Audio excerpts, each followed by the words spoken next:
Japan has a 15 trillion US dollar capital base for retirement and savings. And guess which company is in the top 5 traded stocks in the retirement accounts of Japan? Metaplanet. They have over 200,000 verified shareholders in Japan and probably a lot more internationally, and are now a huge gateway through this huge capital base from Japan to move directly into Bitcoin. Today we will dive into with Phil from Metaplanet how they are tackling the huge capital base that is there in Japan. Enjoy. I'm curious to how you actually see the difference in Bitcoin from the USA to now Japan. And I think Japan in general is culturally just like very different to the USA.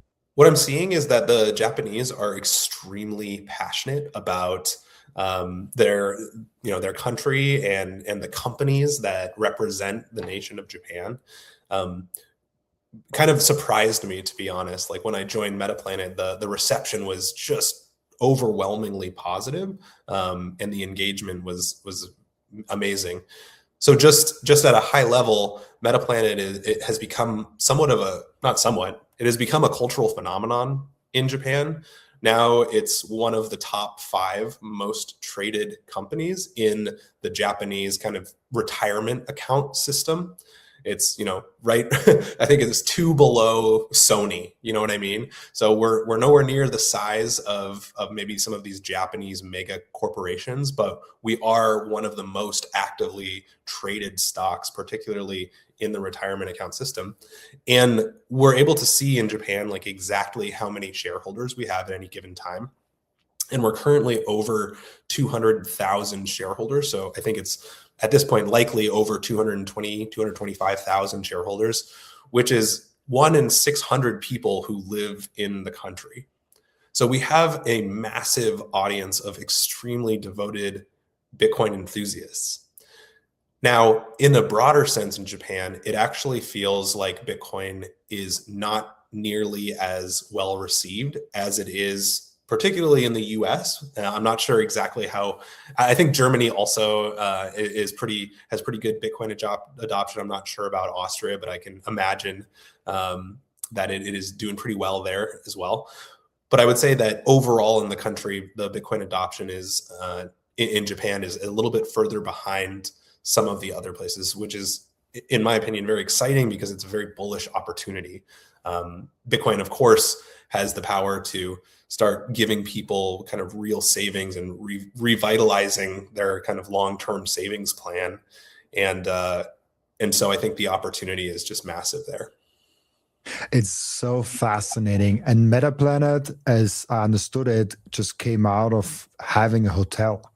Like the story is crazy, being the top 5, I think top 5 stocks in volume on the Japanese stock market, and having like over 225,000 shareholders. That's crazy. And so just to clarify, we're one of the top 5 most traded stocks in the Japanese retirement accounts. And I think we're one of the top 50 most traded companies just in general in the Japanese stock market. But yeah, previously, so the story, and I'm paraphrasing it, of course, but previously to the Bitcoin Treasury approach, Metaplanet was called Red Planet, and they owned a dozen plus hotels all over Asia. Now, when the lockdowns happened in 2020, it really crushed the hotel industry. Internationally, we saw a lot of hotel industries struggle financially.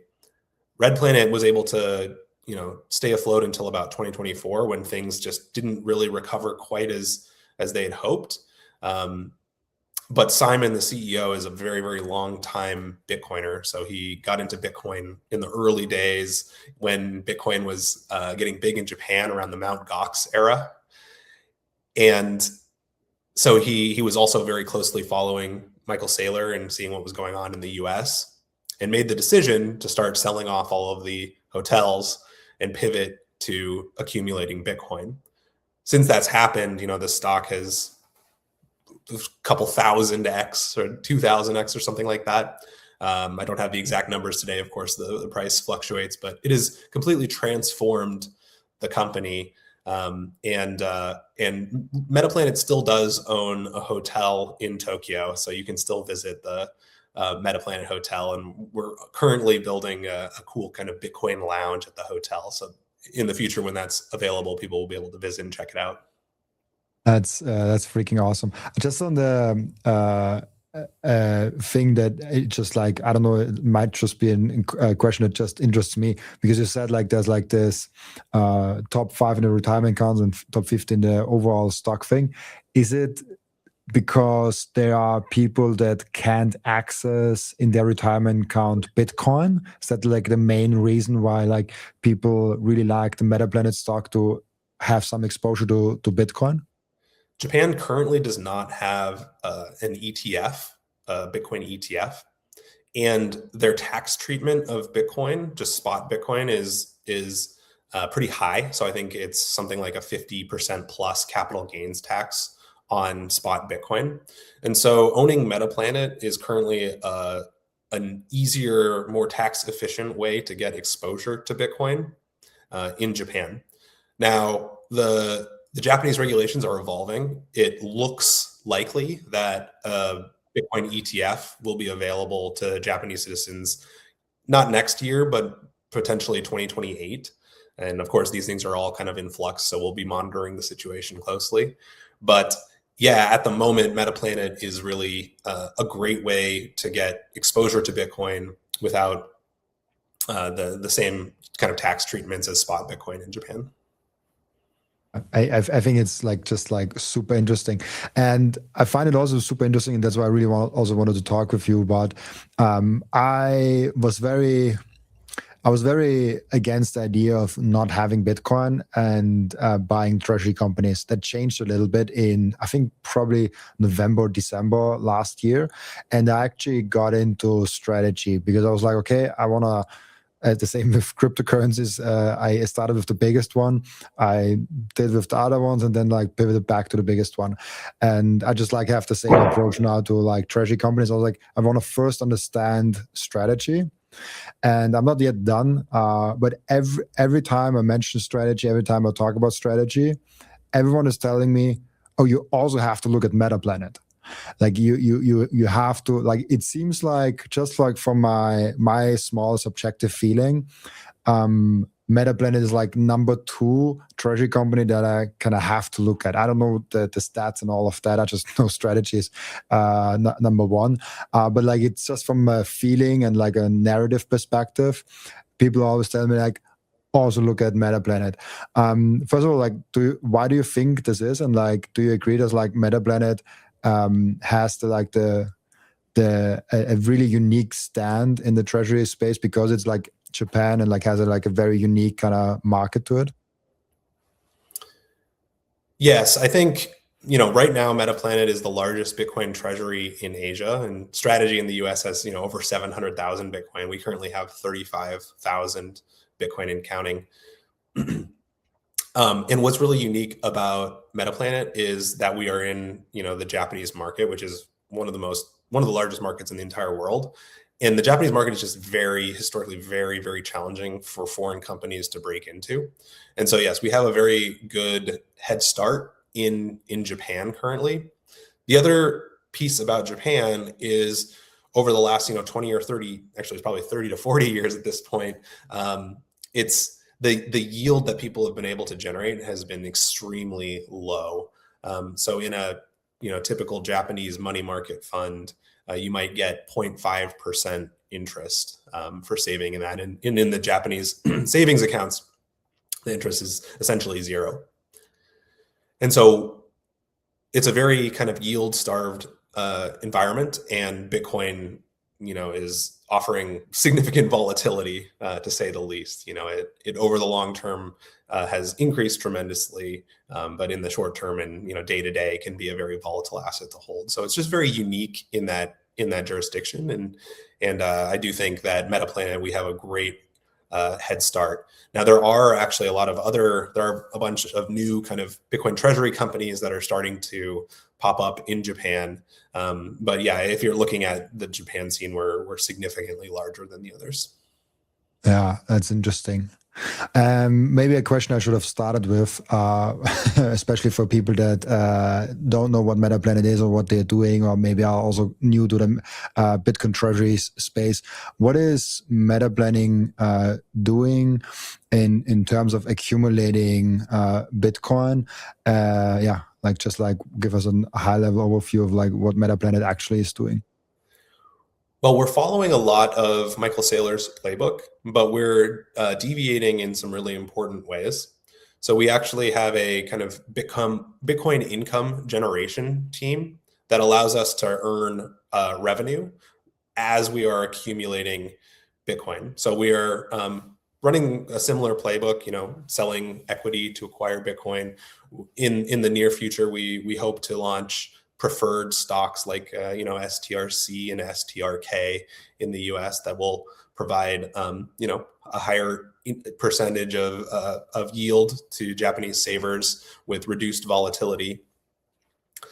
And on top of that, since we are kind of a unique company in Japan, and Bitcoin adoption and education is a little bit further behind some of the other places in the world, we also have great Bitcoin education and events. So we recently acquired the bitcoin.jp domain, where we have a series of excellent beginner, intermediate, and advanced Bitcoin education articles. We just announced this week that we are hosting our annual shareholder meeting at the end of March in Tokyo at a massive arena. So it's essentially a conference, but it is just the Metaplanet shareholder meeting plus an event we're calling the Japan Bitcoin Future Forum. The Japan Bitcoin Future Forum is open to the public, and the AGM, our shareholder meeting, is open to verified shareholders. So if you are a shareholder, even if you're outside of Japan, you can register on our platform and sign up, see if you can go to the event. But yeah, we kind of combined not just the Bitcoin accumulation, but we combined that with education, resources, and we have some big plans for this year and next year to expand on that even further. It's so interesting because I feel like treasury companies in such a bridging moment of the fiat world to the Bitcoin world. And I don't know, I think we've talked about that in previous podcasts, probably more, of like, we are going into this Bitcoin world and there has to be some kind of bridge to it. There has to be some kind of like things where we can get into that. And I'm like, strategy is a lot in my mind because like I'm researching that at the moment. Stretch is such an interesting product just because like every person I tell you about that is not into Bitcoin. Like every person I tell about that is like, wait, you get 11%? Like, how can I invest? Like it's crazy. I think if this product, and the only catch is always like, oh, but is it risky? And like, can I trust it and all of that? Because they don't trust Bitcoin, they don't trust strategy because the trust just has to build.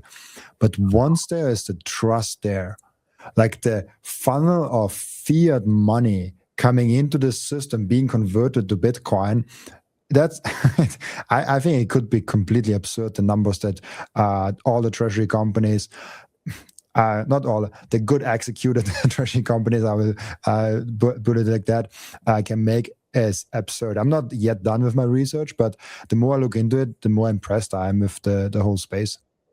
Agreed. The products that Seyr are bringing to the market are extremely innovative, and they're so powerful because they're supercharged with Bitcoin at the end of the day.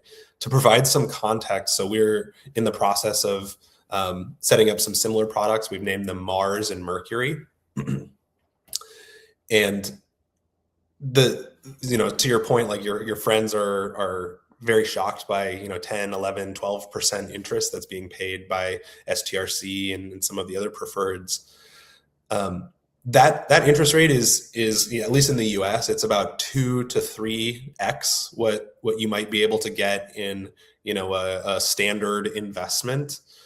in Japan, our offerings, we're targeting, when we announce Mercury and Mars, something like 4.9% interest. And as I mentioned, Japan is so yield starved that even the money market funds are at 0.5% interest. So that's like a 10x, nearly a 10x difference in the amount of interest that you might be able to earn, which I think is just a tremendous opportunity. So the opportunity in Japan is just so massive, even compared to the massive opportunity that is available in the rest of the world with these tools that Seyr is creating. That's freaking awesome. Mars and Macro, Metaplanet, and then there's like Mars and Macro. I love the naming. And so those will be preferred stocks that pay a yield, basically in a similar fashion than Strive, Stretch, and Strike, and all of those do.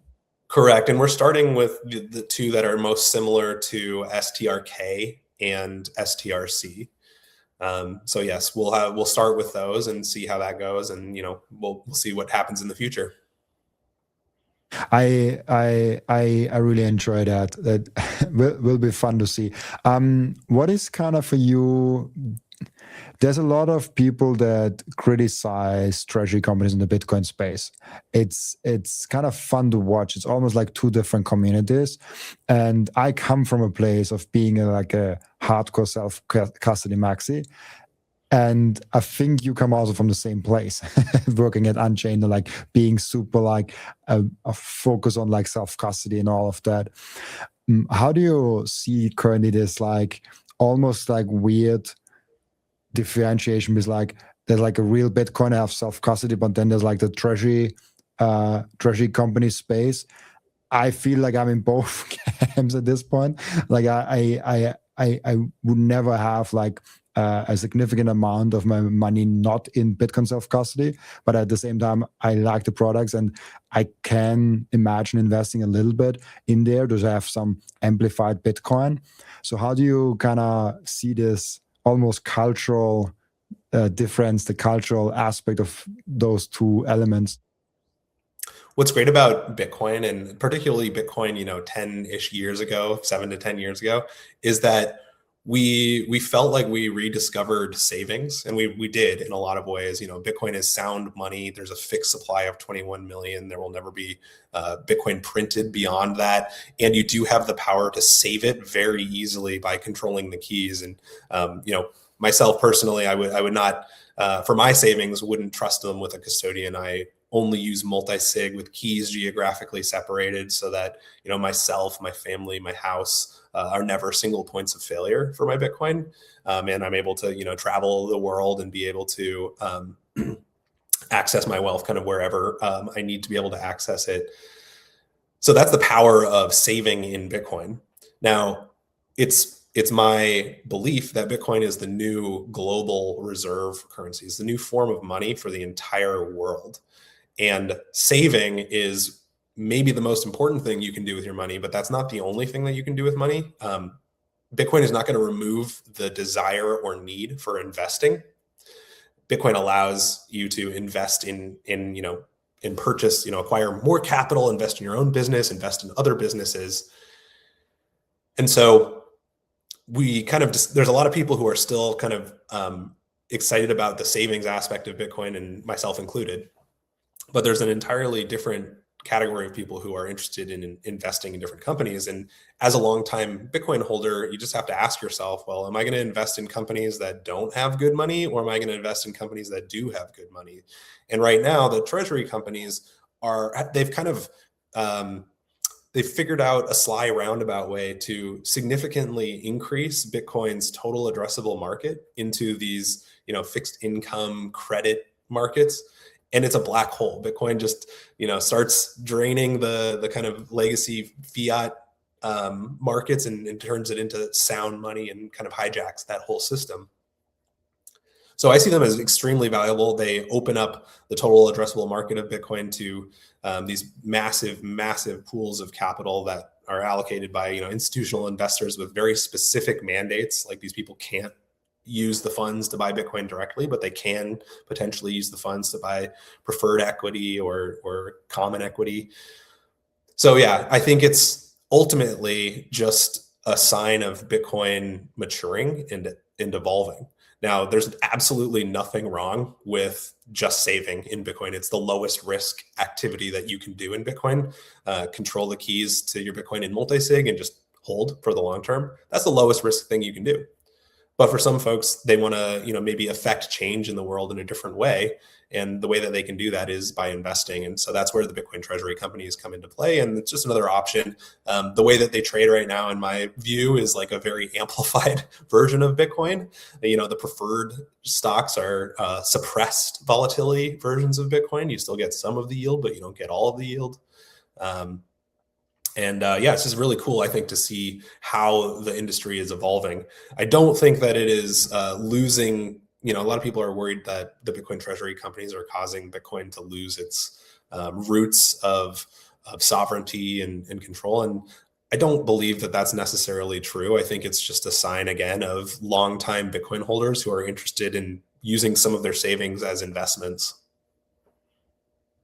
Yeah, it's an interesting era, because like if we sometimes want to be so pure to say, if I only like you if you buy Bitcoin and agree with all my values. So we are even attacking people that are buying Bitcoin. It's kind of like I'm strongly of the belief that every Bitcoin adoption is good Bitcoin adoption, even if it might be in Bitcoin ETF. We have the same discussion with the Bitcoin ETF. Is it good or bad? Is it centralizing? End of the day, I think it provided a good thing, and it didn't centralize Bitcoin. Now there's this talk of like, oh, what if like Seyr or treasury companies and ETFs and Coinbase own like a very large amount of Bitcoins, and I can see that point to a certain degree. It's also fun. I think there was, I think yesterday actually, or like even today, Seyr asked about in a poll of like, how do you hold your Bitcoin? And there was this whole thing with like James and Lobb brought it up with like, how can you be sure like the strategy is not rehypothecating Bitcoin? It's a complicated word for me, which I'm like, comparing a publicly traded company that has been in a stock market for so long to something like an FTX is a big stretch. I feel like. I don't think it's necessarily the wrong question to ask, and I absolutely agree that there are additional risks to investing in Bitcoin Treasury companies or companies that hold Bitcoin. There are additional risks to that than there are to just holding spot Bitcoin and saving in it. But that's kind of the opportunity there, right? You have to, I think the fiat world has kind of has meshed together this idea of investing versus savings, and what we're used to is exclusively investing and feeling like that is the least risky and safest thing to do. Bitcoin really, in my mind, decouples the two between saving and investing. Saving is the low risk activity, controlling the keys to your Bitcoin. It's still going to be volatile because Bitcoin is still, in my view, very young.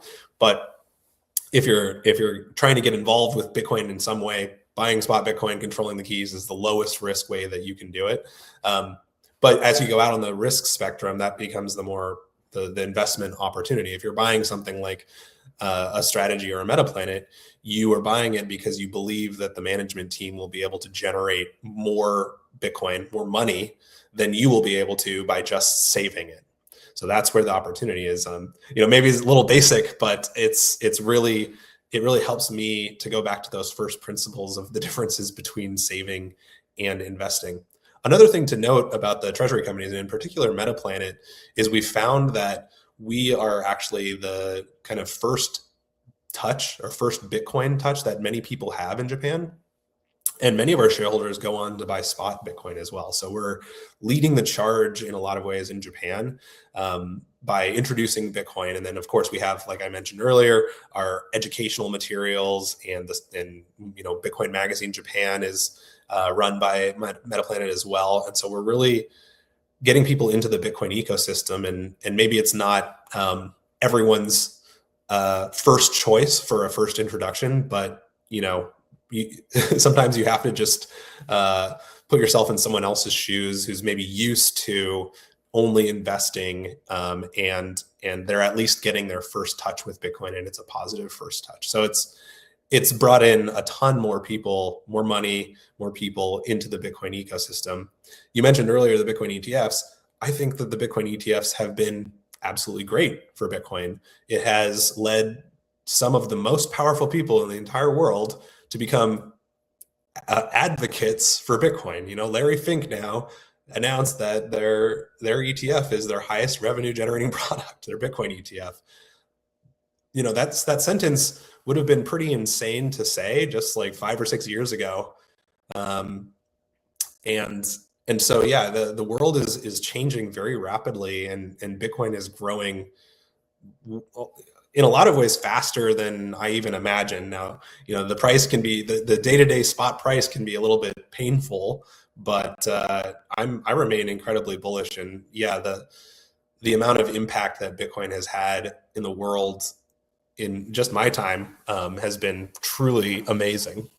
The first thing that every Bitcoiner does, and the most important activity that every Bitcoiner keeps on doing, is buying Bitcoin. And I personally use Relay to buy and sometimes also spend or sell my Bitcoin. And there are two main reasons why I do so. The first one is it's Bitcoin only. They do not do any shit coins. They do not do any cryptos, any stocks, or anything else. This is a tool, an app that is fully focused only and solely on Bitcoin. The second one is self-custody. They give you the keys to your Bitcoin the moment you buy them. You never give them the control over your Bitcoin, and you don't have to trust them because you can verify that you and only you have the keys to your Bitcoin. There's no third-party risk. There's no freezing of your assets. There's no rug pulling. There's nothing of that. Download Relay, the app,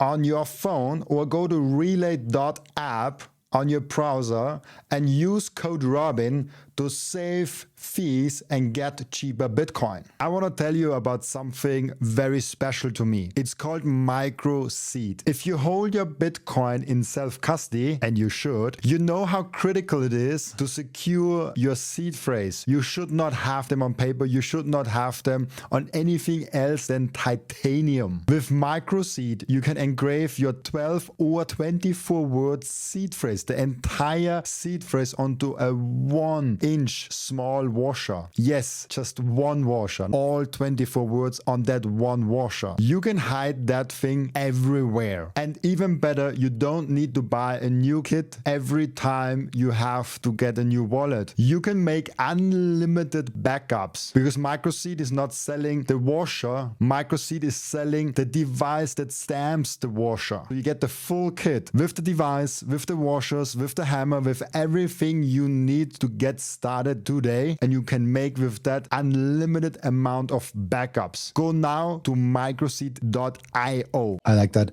How do you actually it's fascinating for me that Japan, because you know exactly how many shareholders you have, which is, I don't think you can do this in the US. I'm pretty sure also not in Europe. Is there so many more like KYC points or like data collecting points? Because you also said that you know that for many you are the first touch point to Bitcoin. Is there like additional data that you are actually getting from like the stock market? So when in Japan, when you buy equity in a public company, you're registered. And so we know the exact number of Japanese shareholders. We don't know the exact number of foreign shareholders, so shareholders in the US and Europe and other countries, because most people buy the stock through, Schwab or Fidelity or some other platform. So we see what percentage of the company that those platforms hold, but we don't see how many individual investors. We estimate that our international investors are, not quite at the same number as the Japanese investors. So about 220,000 Japanese investors, and we probably have anywhere from 50 to 150,000 international investors as well, but not certain on that. Yeah, so it's kind of interesting. In Japan, you just get to see a lot of information about the people who are buying the stock. And then a lot of the other information just comes from hosting in-person events. So our shareholder meetings, like I mentioned earlier, are massive, massive conferences essentially, with thousands of attendees and really cool Bitcoin businesses and influencers. Last year they had a K-pop band play at the shareholder meeting, so it's kind of like a concert as well. This year there will be some surprises. I don't want to ruin them, but if you are a shareholder, definitely get registered and sign up for that. And so yeah, we just we talk to a lot of folks, we meet them, and that's how we estimate a lot of these things. This is fascinating. So the 225,000 are just the ones that are in Japan. So like Europe and like all the other USA and worldwide is not even calculated in there, because like this might just double the amount of shareholders. Like, of course, like you cannot know, but like Right. they will be also significant. Yeah, we don't know exactly, and we don't believe that it is the same 220, 200, we're somewhere between 215, 225, because we get a statement at the end of the year and a couple times a year to let us know how many there are. But yeah, during the last quarter, where the stock price was decreasing, we actually increased the number of shareholders by something around like 50%. So yeah, very culturally important in Japan, and definitely we definitely appreciate the people who are joining for the long term, thinking about Metaplanet as a long-term play. That's how the Metaplanet team thinks about Bitcoin, and that's how I personally think about Bitcoin. And so yeah, it's been really cool to see. That's fascinating. So like in quantity, more people bought, but the share price was going down. That doesn't make my mind is having a hard time processing that. Yeah, traders are going to trade, and I think that's the expectation of that I think makes the most sense, just based on my experience about treasury companies, is that you're going to get amplified Bitcoin in both directions. So when Bitcoin starts going up, you can potentially anticipate the treasury companies from increasing more, and then vice versa. If Bitcoin goes down, the treasury companies are typically going to go down a little bit more. It's amplified. But this is all hypothetical, and every cycle has surprised me in some way or another. And so, of course, none of this is investment advice. It's just pontification. Yeah, it's always important to say. It's always important to say with Bitcoin, but I think with securities, it's even more important to say those things.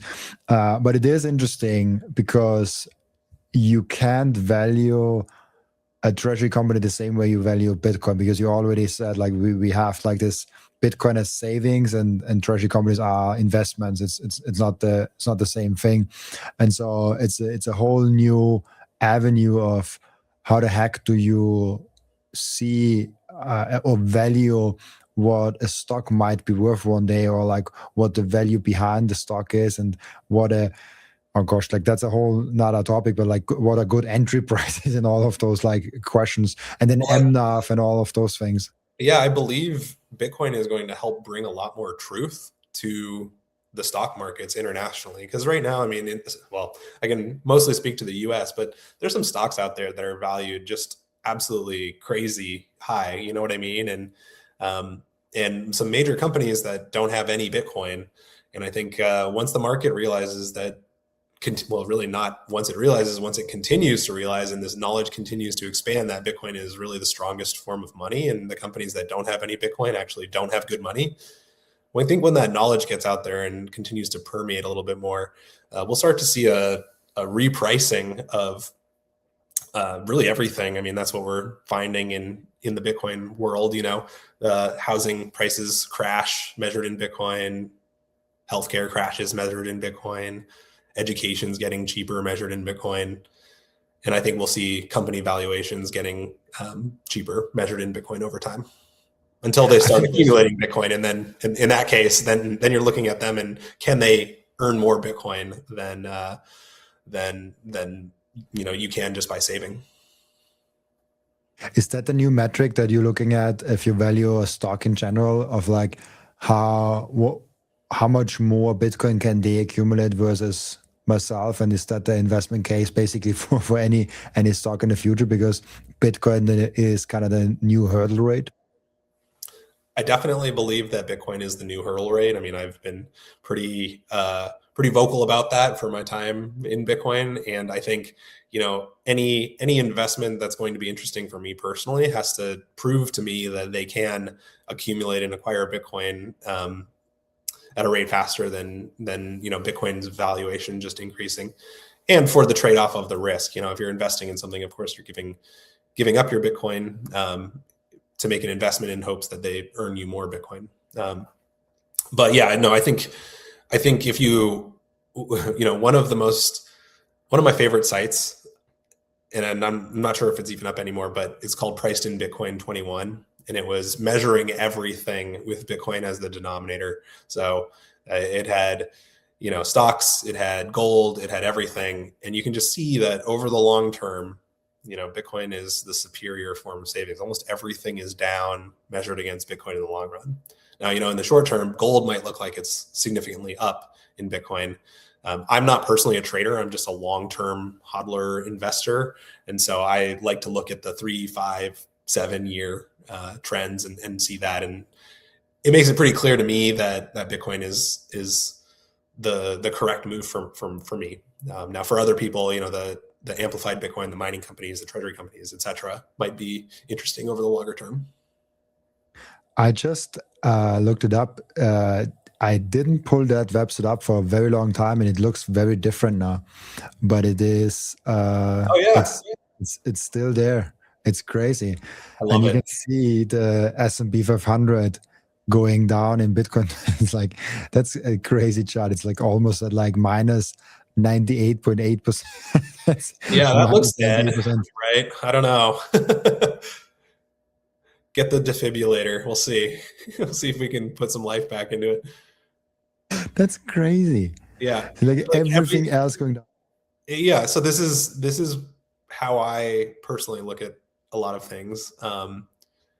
Short term, you're going to see a lot more volatility, but yeah, long term, it's pretty much the same story. Yeah, even the Nasdaq, right? The Nasdaq's hitting all-time highs right now, and if you go back to that chart, it's like a little tiny blip in the sea of just negative returns. There's the S&P 500, yeah. So we're hitting an all-time high, right? Yeah, it's like the S&P 500 down 98.14. Now, Max is like, okay, you can make the argument that it's like unfair, but even like 10 years. Yeah, I mean, you can even do 5 years, since 2021. Down. Crazy. It's like, it's massive. And this in a circumstance where the price and the sentiment is so down. Like, we're not at the all-time high peaky top where we're like, haha, see, we're winning. No, like we actually, I think the last 1 year is probably already even down. Yes, I think Bitcoin ended 2025 down something like 8%. But yeah, that doesn't faze me at all. I mean, I think, again, these are the numbers, and I give the same advice to people today as I gave them, 5 to 7 years ago, which is, if you're buying Bitcoin, think about holding it for 5+ years. Think about holding it for at least one halving cycle, which is 4 years in Bitcoin. I even say 2 cycles. I like because like 4 years like at the absolute like minimum. Yeah. But I like to like expand it to 2 years, because there's where you really see a profound difference. And I myself haven't gotten to 8 years myself, but I 2-3 years more. But like 8 years, like you will substantially have changed your life if you've changed with Bitcoin in that. Yeah, I couldn't agree more. I mean, for me, it was, I think after 5+ years is when you really start to see it change you. I want to bring that up once more, because we talk about gold, and this is really nice, because now the last year, like 2 years even sometimes, they're now having their victory lap. Yeah. and it's fun because you've seen over the last 10 years, as you've seen, Bitcoin just completely outperformed everything. Oh wait, the thing changed now without me doing anything. Is that, can we change it back? Shit. Yeah, here. And so you see here, we've completely outperformed gold for so long. And now there's like a small blip in there. There's a small thing where gold has like a 1 year victory lap. But over 10 years, it's down 97%. And gold people are like, oh, fool's gold. Because like we're now 133% up like the last 1 year. Yeah. And it's just like a small blip in the whole chart. Yeah, I think Bitcoin has really taught me the value of patience, and you just constantly look bad until you don't in Bitcoin. It's like, waking up every day and you're like, oh man, I wish the price was different, and then you get a very short period of time when the price really rips, and it can change your life. I like that. I had a question also planned, but I think we already kind of answered that. Maybe you have some additional insights to that. I was trying to get to like, what is the end game of treasury companies? And I think the end game is just like that every company that wants to have value in the future has to have Bitcoin also on their balance sheet, and that the pure treasury companies right now are kind of like the bridge or the hybrid, not the hybrid, the bridge towards this kind of Bitcoin future, and taking advantage of that the market is inefficient and not pricing Bitcoin in a accurate fashion. Is that also like how you look at the treasury companies now and the future and the end game, if you so will, of treasury companies? Every person, family, government, company needs good money. And so Bitcoin treasury companies have discovered, accumulating good money is extremely profitable. If you just think of Bitcoin as money, what the treasury companies today have discovered is that there's rabid demand for great money, and they can sell that exposure, right? That's their product right now, is selling exposure to this good money. And it is crazy profitable for them right now. That won't last forever, but pretty much every company that's successful and lasts for a long time has different products and services that they can offer. And the different products and services that you can offer when you have, an absolute dynastic amount of good money is essentially limitless, right? You can invest, you can bring about change to the world that we can't even envision right now. And so I think today the Bitcoin treasury companies are just the companies that understand that the most profitable thing to do right now is to sell exposure to Bitcoin to these large pools of capital that are starved for Bitcoin exposure. In the future, that's going to change, and in ways that I can't even foresee, right? Like, just imagine any of your favorite companies being supercharged by holding the best form of money. It's the benefit to the world, I think, is going to be immense. The prosperity that these companies that are going to be able to deliver goods and services to the entire world with powered by the best form of money. I just think that, for me as a Austrian economics enthusiast, is just extremely exciting. Agreed. What is kind of the most interesting, coming to the end of the podcast slowly, what is kind of the most interesting thing that you're looking forward in Bitcoin, but also in treasury companies over the near-term future, like the next 1 or 2 years? I've been really amazed by the financial engineering that we're starting to see. And I'm typically not, a finance-oriented person. I'm more of a economist technologist, I would kind of label myself. So I've been just in awe with the different products and services that companies like Metaplanet, companies like Treasury, the others have brought to market. And hearing Seyr talk about some of the products that he's envisioning, particularly surrounding, digital money in this idea, I think it's again using Bitcoin to supercharge, the average person's savings in life in a way that they don't even need to know about. It's just going to make their lives a lot better. And I think that that is kind of the next phase of adoption for Bitcoin is, so we have the sly roundabout money. Now we need to get the sly roundabout adoption. And the sly roundabout adoption, in my view, is just figuring out the products and services that don't make people think too much and just significantly improve their lives. Something like the iPhone moment is always used, but when you see that iPhone for the first time, you're like, you just know that you want that. It's going to immediately improve. You don't have to think about anything. You don't have to think about, the processing power. Some people like to go into the specs and dig into all the technology and stuff. But, when a bank account can offer you 9% interest just for holding savings there, you're gonna be like, yes, no brainer, right? You don't need to know necessarily how they do it. I mean, nobody questions today like how their money market fund generates 4% for them. There's a lot of risk being taken there.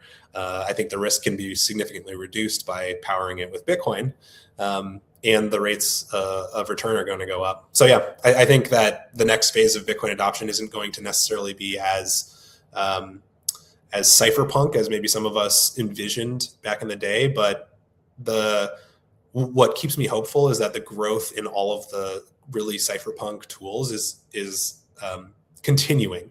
So as the exponential new wave of people is introduced, it continues to be true that an exponential number of people are still going towards self-custody and controlling keys and holding Bitcoin directly.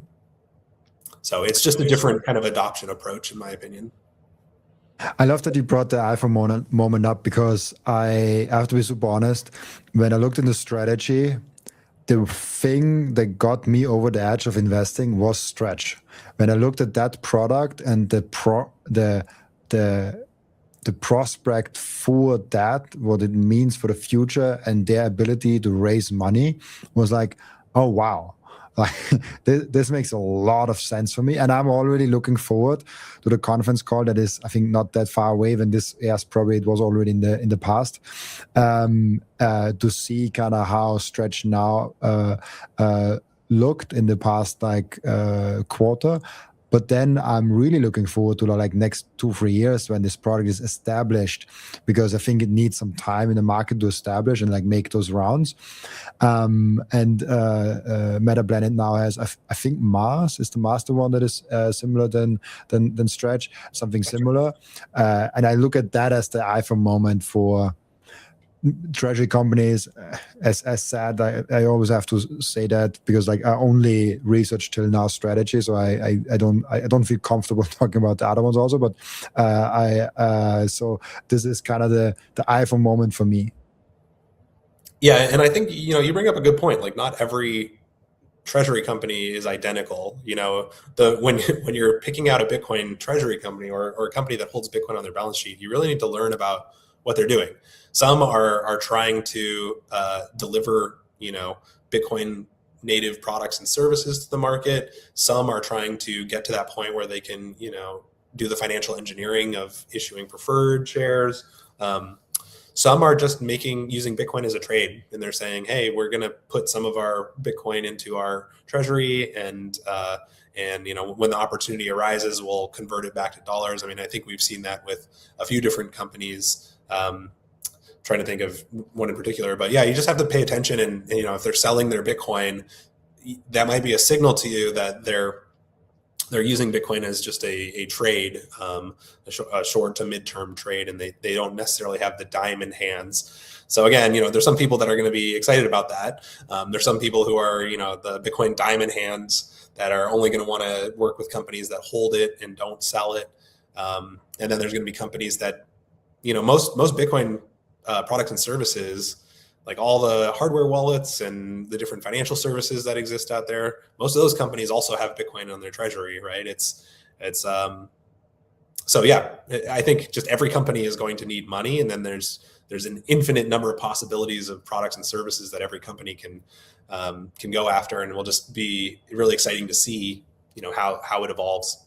But I think putting like all the treasury companies into a box is like labeling them one single thing is a mistake. I don't think that that's necessarily how things will evolve. That's not to say that treasury companies are, all of them will be around. Almost just like any other company, there will be companies that do extremely well. There will be companies that go out of business. This is, again, the risk that you take with investing.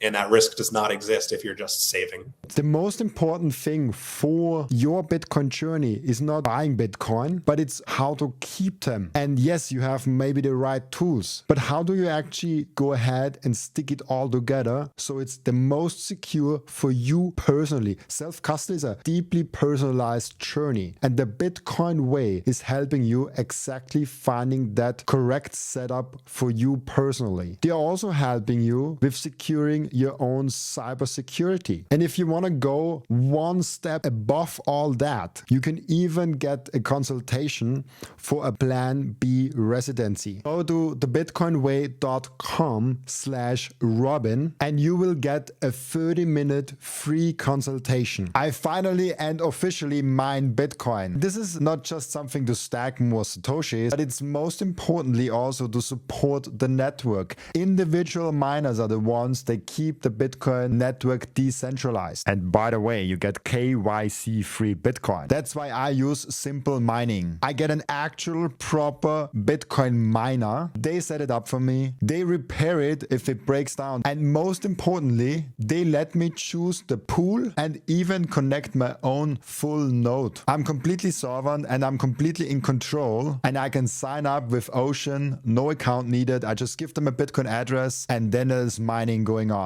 No KYC, nothing. So if you're ready to mine Bitcoin, go to simplemining.io, tell them you come from Robin, and let's mine Bitcoin together. That's why I said also in the beginning the well executed ones, because this is like very important. Also for people to know, it's if you invest in Bitcoin and you have like that set of risk if investing in Bitcoin. If you put something in the treasury companies, you have all the risks associated with Bitcoin, plus the one of the company and the management team and all the risks that go ahead with like having. There's actually a fun podcast that Seyr once did where he talked about all the risk factors of equities, I think for 1 hour. This was such a fun conversation because he literally like listed all of the risk factors, and I'm like, yeah, you can literally feel hours of content just like talking about the risk of equities. I remember that. I think it was a speech or a talk he did at a conference. He also listed, it was when he was talking about how Bitcoin is like a 10,000 year asset. I believe that was the conversation. And yeah, just all of the risks that exist for investing. And again, because of the fiat monetary system, like most people just completely ignore the fact that investing contains risks. It's just equivalent to savings in their mind. And what Bitcoin is showing us is there's a very distinct bifurcation between savings and investing. Both are going to continue to exist, but now you have to really, if you want to invest and try to generate more yield than just holding Bitcoin, it's probably a good idea to do a little bit more research than maybe what you're used to. Yeah, and I already put like probably like 50 or 60 hours into strategy, but I'm also very new to all those topics, so I have to learn a lot of basics. Like I had no clue what a preferred stock is before I looked into strategy. I was like, what the heck? I know stocks, but what is a preferred stock? Like all of those new things, it's crazy. Bitcoin's going to come for all of those financially engineered products and services that, kind of live in a black box in the legacy financial system. So all the Bitcoiners out there, if you're going to, pay attention to this market, we got to dust off those old securities books and start doing some research. Because I think it's all coming. Pretty much every financial product that exists is just going to be supercharged with Bitcoin. That is a fun takeaway, actually. Because like if you think about it, of course, there's like so many instruments in the fiat world, and just like putting Bitcoin in there is like supercharging them. Yeah, I mean everything is improved with good money. That's the first principle. I have one more question because I think people will definitely ask that in the comment section if I don't ask it. What is the kind of the key difference to strategy to MicroStrategy from Metaplanet? I can think out of my head of three things without even researching Metaplanet. It's like they have like an income strategy with options, which I don't think strategy is doing.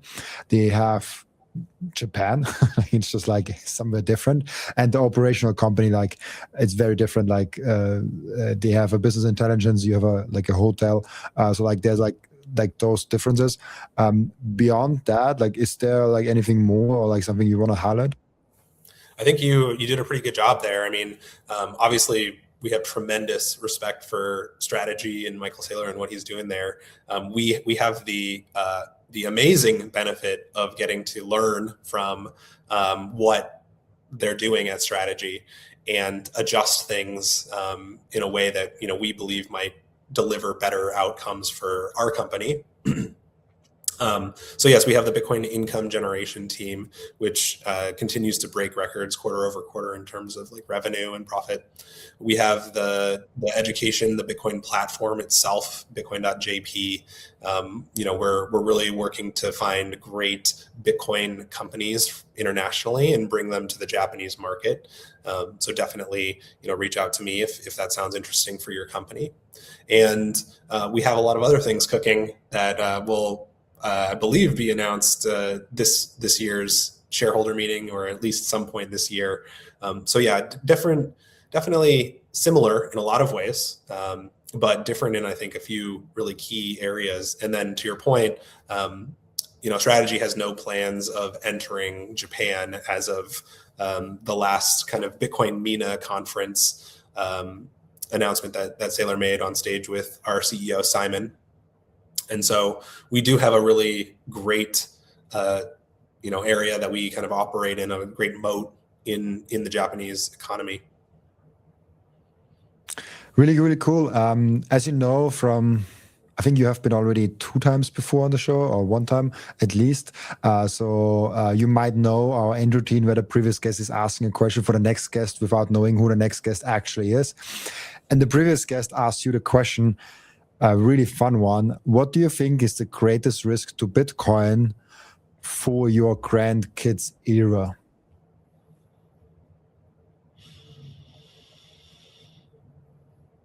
Oh man, that's a really tough question because I feel like with technology evolving so quickly right now, I don't even know what my grandkids era is going to look like. I know obviously computers are going to be doing a lot. They're going to be more interfaced with humanity, but I do think that computers being, you know, completely logical, binarily logical, right? A 0 or 1. We'll choose Bitcoin as the money that will power kind of the autonomous AI systems of the future. And so, and I think they'll always find that serving humanity is going to be the most profitable. So actually, I'm not a doomer when it comes to technology like that. But I think maybe the biggest risk for grandkids could just be I want to go really sci-fi and say expanding to different planets or different solar systems will introduce a lot of new challenges to Bitcoin, since Bitcoin can only travel at the speed of light. So that's the biggest risk, is that they'll have to figure out an alternative while they're traveling to Mars and back. That's a fun one, especially as Metaplanet also has the Mars product. So That's it's right. That's right. a nice kind of round end to it. Thank you so much, Phil, for being on the podcast and delighting us with so much Metaplanet insights and Bitcoin insights. Before I let you go, where can people find you, find Metaplanet, and sign up for the shareholder meeting? Yeah, so you can find me on Twitter, Bitcoin Twitter, X, at Phil_Geiger. You can get registered and sign up for the upcoming shareholder event at metaplanet.jp. Definitely follow at Metaplanet on X. Follow the Bitcoin Japan X account. I still call it Twitter, but follow the Bitcoin Japan Twitter account.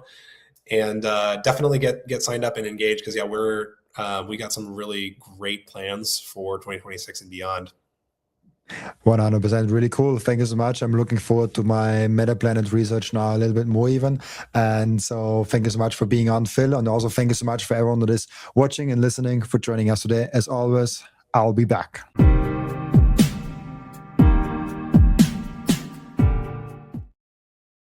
This content is for educational and entertainment purposes only and does not constitute financial advice.